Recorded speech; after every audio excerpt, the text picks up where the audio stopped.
Hello दोस्तों, मैं हूं पवन सेंगर और आप सभी का दिल से स्वागत करता हूं अपने यूट्यूब चैनल इंग्लिश लवर्स में।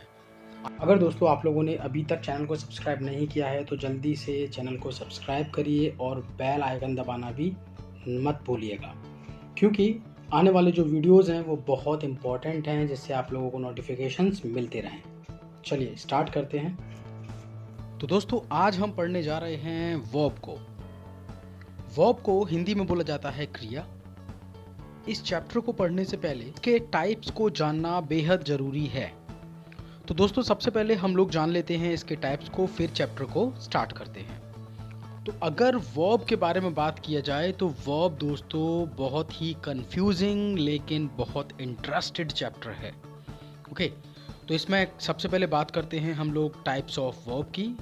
तो नंबर 1 है दोस्तों action verbs, number 2 transitive verbs, number 3 आता है intransitive verbs, number 4 finite verbs, number 5 non finite verbs, number 6 dynamic verbs, number 7 stative verbs, number 8 regular verbs, number 9 irregular verbs, number 10 है auxiliary verbs, number 11 linking verbs, number 12 lexical verbs, number 13 principal verbs, number 14 है ordinary verbs, 15 पर modal verbs, number 16 perception verbs, number 17 है sensation verbs.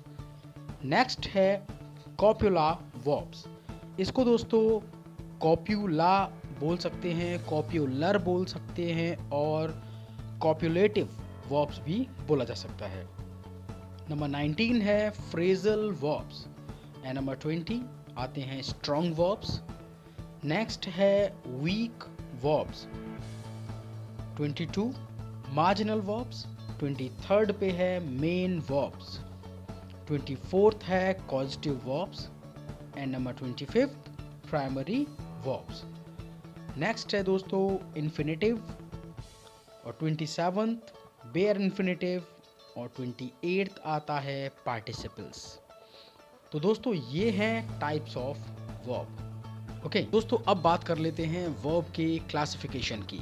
Alright, तो जैसा मैंने आप लोगों को बताया कि वर्ब को बोला जाता है हिंदी में क्रिया। दोस्तों किसी भी सेंटेंस को बनाने के लिए हमें सबसे पहले चाहिए होता है कोई भी सब्जेक्ट। सब्जेक्ट के बाद हम लोग लगाते हैं वर्ब और वर्ब के बाद यूज होता है ऑब्जेक्ट।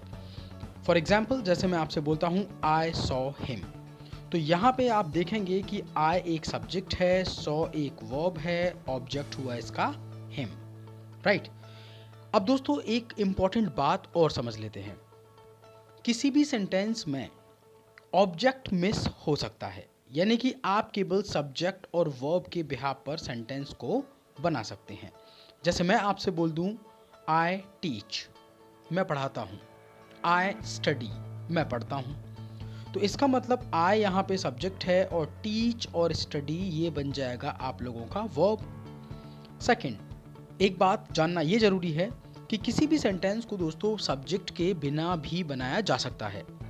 इट मीन्स केवल वर्ब और ऑब्जेक्ट की हेल्प से। तो अगर मैं आपसे बोलूँ ओपन द गेट, तो यहाँ पे दोस्तों ओपन एक वर्ब है और गेट बन जाएगा ऑब्जेक्ट। राइट, इट मीन्स बिना सब्जेक्ट के सेंटेंस को बनाना पॉसिबल है, बिना ऑब्जेक्ट के सेंटेंस को बनाना पॉसिबल है, लेकिन दोस्तों बिना वर्ब के किसी भी सेंटेंस को नहीं बनाया जा सकता। Okay, so we can say without verb we can't make any sentence, यानी बिना वर्ब के कोई भी सेंटेंस पॉसिबल नहीं है।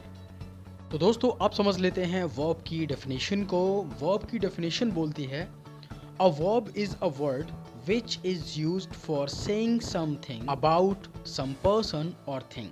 यानी कि verb एक ऐसा वर्ड होता है जो बताता है हमें किसी पर्सन या किसी चीज के बारे में। ओके, जैसे मैं आपसे बोल रहा हूँ आई एम अ टीचर, तो दोस्तों यहाँ पे जो एम वर्ड है ये एक वर्ब है जो बता रहा है मेरे बारे में। मैंने बोला दिस इज अ चेयर, तो यहाँ पे दोस्तों जो इज है वो बता रहा है किसके बारे में, चेयर के बारे में। ऑलराइट, यानी कि या तो किसी पर्सन के बारे में बताएं या आप किसी थिंग के बारे में बताएं, उसे बोला जाता है वर्ब। तो दोस्तों क्लासिफिकेशन की अगर बात की जाए तो वर्ब को बेसिकली दो जगह डिवाइड कर सकते हैं आप। सबसे पहले फाइनाइट वर्ब और दूसरा आता है नॉन फाइनाइट। फाइनाइट वर्ब में आपको तीन चीज़ें पढ़नी होती हैं। सबसे पहले helping verb, number 2 main verb and number 3 आते हैं मॉडल वर्ब्स। जबकि अगर नॉन फाइनाइट की बात की जाए तो नॉन फाइनाइट में भी तीन चीज़ों को आपको पढ़ना है। सबसे पहले आता है जेरंड, दूसरा आता है इन्फिनेटिव और तीसरा आता है पार्टिसिपल्स। राइट, तो ये हुआ इसका वर्ब का क्लासिफिकेशन। अब जान लेते हैं दोस्तों कि फाइनाइट वर्ब क्या होता है, हेल्पिंग वर्ब क्या होता है, मॉडल क्या होता है। इन सारी चीज़ों को देख लेते हैं एक बार।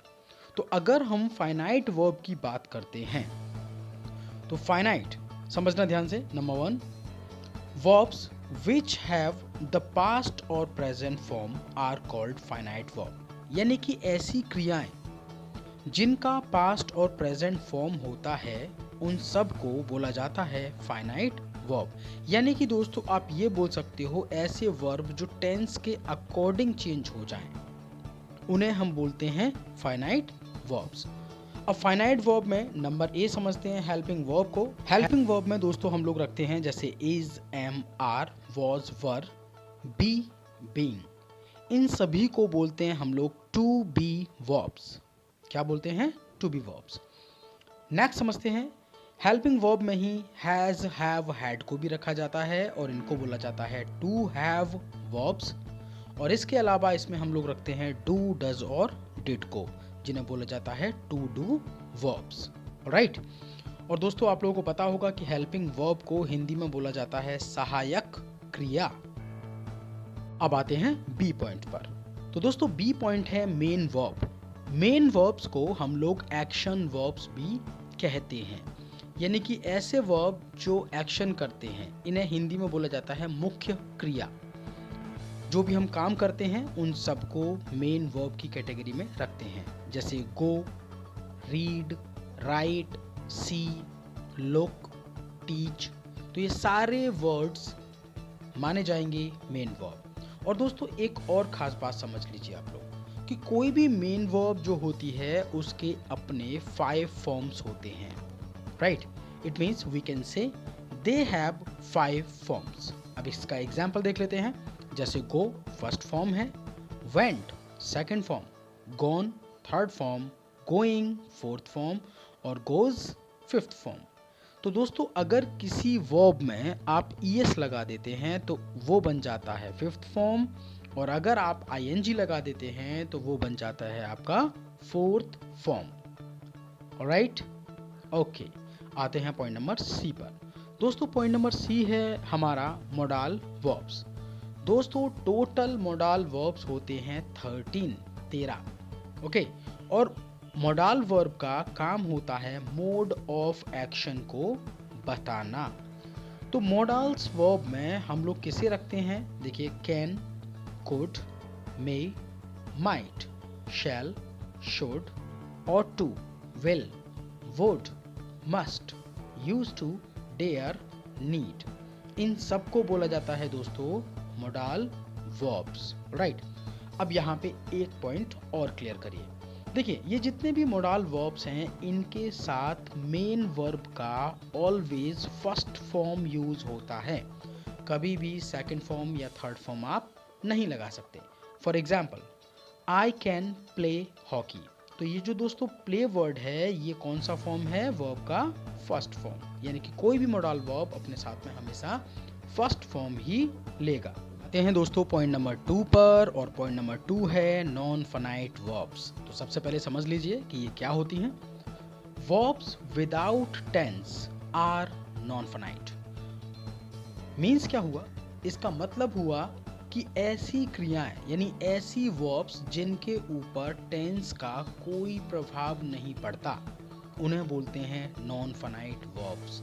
यानी कि टेंस चाहे प्रेजेंट हो पास्ट हो उसका कोई भी इफेक्ट नहीं होता, यानी कि इनको आप चेंज नहीं कर सकते।